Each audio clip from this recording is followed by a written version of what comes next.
Vous recherchez une école de référence pour une double formation universitaire et professionnelle de qualité? Voici l'opportunité à ne pas rater. L'École supérieure d'administration, d'économie, de journalisme et des métiers de l'audiovisuel ESAE vous offre des programmes d'enseignement en licence et en master orientés vers l'emploi qui font d'elle une référence à travers les filières de l'administration générale et territoriale, l'administration du travail et de la sécurité sociale, droit, diplomatie et relations internationales, administration hospitalière, universitaire et intendance, journalisme et métiers de l'audiovisuel et toutes les filières des sciences de gestion. Une seule adresse, www.esae.bj.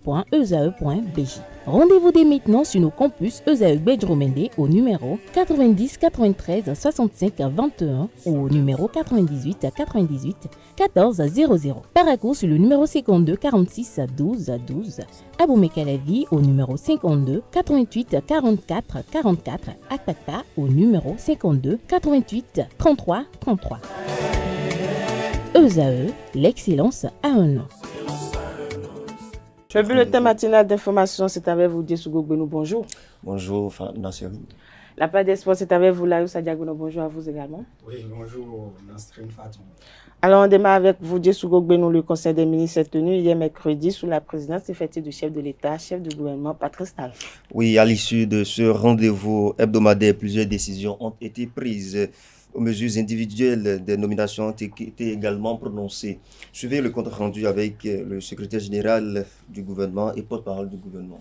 En point 1, création de l'autorité de mise en consommation en République du Bénin. L'institution de cette autorité découle de la politique nationale de qualité dont dispose notre pays. Elle doit s'affirmer comme la structure de référence dans le cadre des transactions commerciales au niveau régional et international, en veillant à la protection ainsi qu'à la sécurité des populations par la mise en consommation de produits et services certifiés conformes. Il est à souligner que le mécanisme d'application des règles d'origine de la CEDEAO, sans omettre l'effectivité du marché commun, exige une plus grande fluidité dans les échanges commerciaux. Au Bénin, l'intervention de plusieurs organismes dans le processus de certification rend impérieux une optimisation des procédures d'évaluation de la conformité des marchandises aux frontières, mais également des biens de consommation produits localement. C'est pourquoi le Conseil a marqué son accord pour que l'autorité soit dotée des prérogatives les plus étendues pour prendre en charge le domaine technique de l'évaluation de la conformité des produits alimentaires et non alimentaires importés ou fabriqués localement, mis en consommation dans notre pays, qu'il s'agisse des analyses et essais, des inspections, contrôles ou certifications.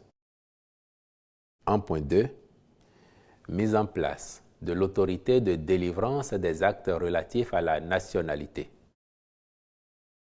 Prévu par la loi numéro 2022-32 portant code de la nationalité en République du Bénin, ces attributions consistent à centraliser et à formaliser les procédures relatives à la nationalité, notamment la délivrance des certificats et documents connexes. Ceci a l'avantage de garantir l'efficacité du service aux citoyens, de réduire les délais de traitement des dossiers, de renforcer la lutte contre la fraude documentaire, les falsifications et déclarations mensongères. À ce titre, l'autorité est chargée, entre autres, de recevoir, examiner et statuer sur les demandes d'attribution, d'acquisition, de conservation, de perte ou de réintégration de la nationalité béninoise.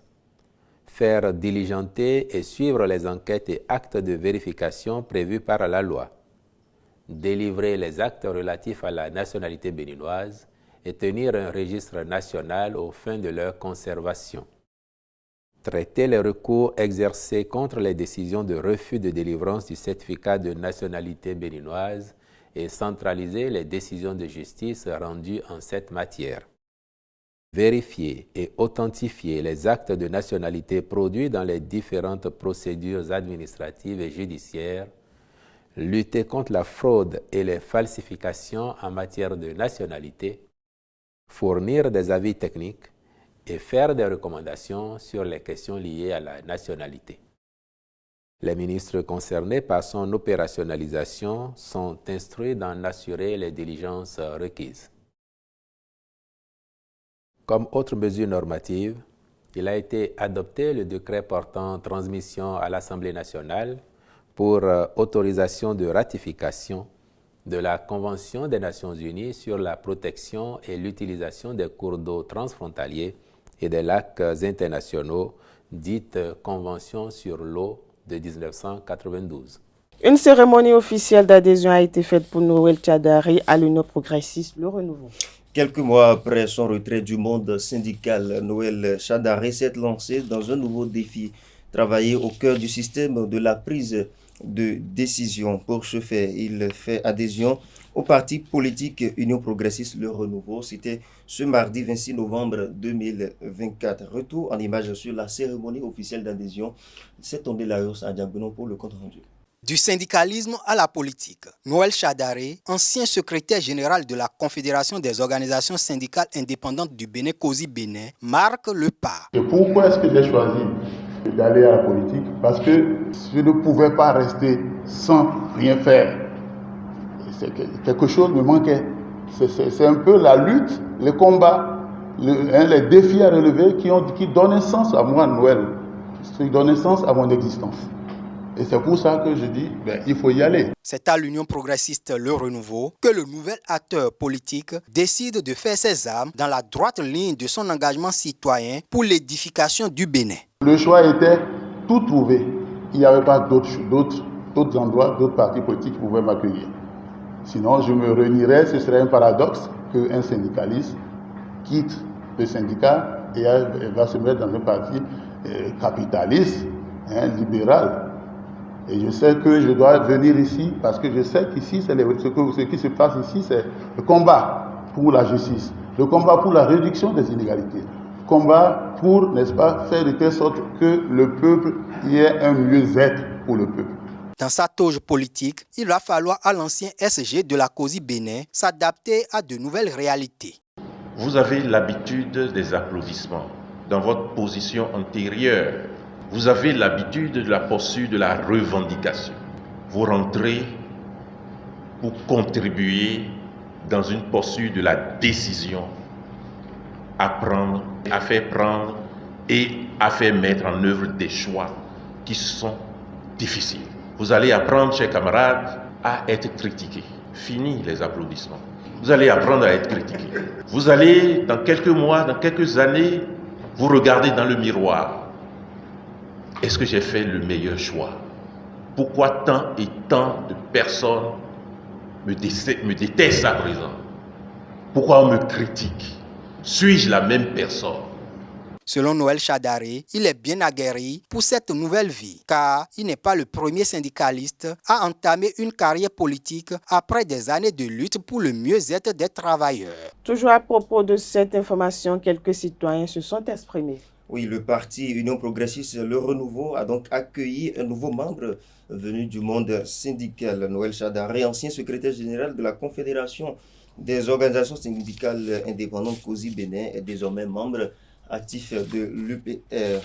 La cérémonie d'adhésion s'est tenue au siège annexe du parti à Cotonou. C'était ce mardi, comme je le disais, au micro de Francis Farmi et de Nasserine Fatombi. Quelques citoyens se sont prononcés au sujet. Ce n'est pas un événement. Pour moi, je lui dis bienvenue, bon vent. Tchadari, c'est quelqu'un que je considère et je l'estime. S'il a vu utile qu'il passera dans la politique, il est libre de le faire comme tout autre. Donc, c'est son choix, il va l'assumer. Ça ne m'a pas surpris quand Noël Tchadari penche aux côtés du pouvoir. Moi, ça ne m'a rien dessus. Ce n'est pas une surprise pour moi. Donc Noël Tchadari, oui, bon vent. Il a pris son aventure vers Union progressiste, le Renouveau. ça fait son empire. Il faut le laisser. Peut-être c'est la fin de sa carrière. Je peux dire, il a déjà fini sa carrière de fonctionnaire, mais aujourd'hui c'est la politique. On est en train d'étudier, les gens maintenant voir les vrais acteurs. C'est son droit, chacun est libre d'aller là où il va, de faire ce qu'il veut. Donc, il a choisi d'aller quelque part. Moi, ça ne me dit rien. Le ministère de l'Intérieur prend des mesures contre les bavures policières. Oui, la multiplication de bavures policières. C'est le ministre de l'Intérieur et de la Sécurité publique, Alassane Seydou, est monté au créneau. Le ministre met en garde les forces de sécurité sur les sanctions qui pourraient découler donc de cette activité que mènent les policiers. Quelques citoyens apprécient cette décision dans cet élément. La décision du ministère, c'est salutaire. Ce qui est là, il faut dire que est-ce qu'ils vont respecter ça? Est-ce qu'ils vont respecter cette décision?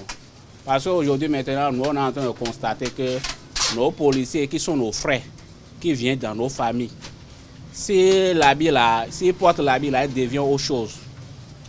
Hein? Sécurité et policiers que si tu trouves quelque part, au moins toi tu seras en sécurité. Aujourd'hui, maintenant, si policier vient quelque part, c'est du n'importe quoi. Nous, à une bâton d'imbo, à son pelé d'ignon, nous, à Maïa, et à Védoé, à Jayaso Dea, à Yendion, à Zon, mécanicien auto un blo, un cas de blo mécanicien auto dit, bon, mon quedin, bon, il prête à des bocons, des botos, des botons, bon, à l'idea, et alors que Kaimano ennemi. Et il y a une journée, il y a une big brain, une big brain, ne brain et de nous quoi nous brain pour les bro il était de zappa mettre mon frère il était de il tournait de ben ça do comme des mi toi et mon meilleur da joto e ba mo ya joto la yo e si zappa meilleur c'est beau frère mais pour qu'on doit meilleur de ko do ko ta won do e ja yi mele ho ni pon mele na yi na pon de na zero terrain jo no pon mele ganji mais ja zero terrain jo no pon mele ganji parce que de la timbo ero bro et arranger la population. Souvent, on est dans le c'est les gens menacer la population. Et c'est quand ils sont sortis de l'Azor, ils sont les Djehagons. Nous sommes définis en indolé que pour nous, ni quoi de nouveau, pour nous, pour nous, Azor et la population est là, il y a ici pour nous, pour nous, et ainsi. Soit il y a des fausses accusations, nous me disent quoi, mais il y a des fouilles, me disent. Moi, il y a quoi encore, il y a temps quand là, un policier sort dominé tes bonnes que il a fouillé mais moi donc que néo, et ni pousse policier néo bonnes que kakasa. Oh ja, quoi qu'à dire, on est qu'à tout cas d'eau quelqu'un mis dans l'air. Zan mon est quoi, qu'on est un peu raf boulot. À part de 21h, 22h, il y a raf boulot. Je vois mais il y a des gens qui et yo, amivé sous vers quoi. Parti stalon de so de on est mon de et mon de il est bid. Moi, il garde un pour gamin ton de so. Pour gamin de so, il y a des autres trop mec ba. Il même moi, il va se jobo ba bo romain. Il y a un beau green mais pour ton jai. Nando, mi menacer to ville. Yo. Ni donne ministère Ganji do me dire. Loi est déjà zéro teo. Et ni suivre Ganji, bo choye. Ni me de dans bla et ni dessin à moi. Bon mi tout me de oiseau ouais. Les stations radio frontalières bénéficient de matériel de surveillance. Le groupement Impact Plus Bénin et Bera Consulting ont reçu des équipements de vidéosurveillance destinés aux radios frontalières du Bénin, du Togo, du Burkina et du Burkina Faso et du Bénin. Il s'agit d'un don de la coopération internationale suisse au Bénin. La cérémonie de réception officielle s'est déroulée ce mardi 26 novembre 2024 dans les locaux du groupement situé à Zouka, dans la commune d'Abomey-Calavi. Compte rendu avec Quentin Amoussou. Adaptateur HDMI. Ça permet de voir les vidéos sur la télé. Ces équipements de vidéosurveillance sont destinés à 20 radios frontalières du Bénin, du Togo et du Burkina Faso. La coopération internationale suisse au Bénin les offre au groupement Impact Plus Bénin et Bera Consulting afin de leur permettre de faire face aux défis sécuritaires dans ces zones. Il était important pour nous de pouvoir les accompagner particulièrement pour celles qui sont dans les zones frontalières, qui, comme on le sait, sont des régions qui sont aujourd'hui confrontées à des questions sécuritaires, donc de pouvoir les accompagner et leur fournir un matériel qui les aide à mieux assurer leur sécurité. Cette phase pilote résulte des recommandations issues de l'étude sur l'accès à l'information pour les populations situées près des frontières de ces 3 pays. Vous n'êtes pas sans savoir que le contexte sécuritaire actuel est tel que l'exercice du métier de journaliste est très difficile et plus encore dans les zones frontalières. Aller collecter l'information, la traiter, la passer en zone frontalière n'est plus une chose aisée. Je pense que c'est cela que la coopération suisse a compris. Et suite à une étude à laquelle nous avons participé, il y a eu des recommandations. Après cette étape, il y a maintenant l'étape même d'installation de ces matériels acquis et qui vont s'opérer au niveau de 20 radios, dont 10 au Bénin, 6 au Togo, et puis 4 au Burkina. La coopération suisse au Bénin, par le biais du groupement Impact Plus Bénin et Bera Consulting, vient ainsi de pallier aux difficultés des populations des zones frontalières à l'accès à l'information. Pour finir, le 12e Conseil panafricain de la GCI Afrique est lancé. Le 12e Conseil panafricain de la jeunesse étudiante catholique internationale GCI Afrique a pris son envol le dimanche 24 novembre dernier. Ces assises ont réuni les jeunes de plusieurs pays autour des thématiques de changement climatique et de paix. Suivez le reportage de l'ouverture avec Anaël Dehaut et Quentin Amoussou. 12e Conseil panafricain de la jeunesse étudiante catholique internationale GCI Afrique. Venue de 32 pays, cette jeunesse s'est réunie pour œuvrer pour la promotion de la paix, mais surtout développer des idées pour lutter contre le changement climatique. Les assises sont placées sous le thème « Autonomiser la jeunesse africaine pour la résilience climatique et la paix. Construire ensemble un avenir durable ». Une thématique bien nourrie. Le thème de ce conseil reflète les défis, les aspirations de notre époque. Il met en lumière le rôle crucial des jeunes dans la recherche des solutions innovantes face aux crises climatiques, tout en renforçant les bases de la coexistence pacifique et de la justice sociale. Les GCistes vont donc mûrir des réflexions pour le mieux-être de l'humanité. Ce rassemblement est également une opportunité d'intégration et d'engagement. Pendant cette journée, vous serez invités à partager vos expériences, vos idées et votre foi pour renforcer notre unité et notre capacité à relever ensemble les défis de notre temps. Ce 12e Conseil panafricain qui nous rassemble est une opportunité pour la GEC Bénin de se relever et de s'enraciner encore plus profondément. Cet engagement noble de la GCI Afrique a reçu l'assentiment de ses pairs, notamment le réseau des anciens GCistes d'Afrique qui n'ont pas manqué de réitérer leur soutien. Nous voulons féliciter et encourager les GCistes pour leur engagement continu au sein de ce mouvement qui continue de nous honorer et de nous maintenir fiers. Nous voulons vous réitérer notre engagement à nous, anciens GCistes, pour être à vos côtés. Ce 12e conseil d'échange sur les défis actuels de la jeunesse prend son envol et va s'étendre jusqu'au 30 novembre prochain. Merci à vous, Djesougo Gbenou, pour cette présentation de l'information. Vous restez avec moi. On retrouve Lario Sadak Benon juste après ceci pour l'actualité sportive.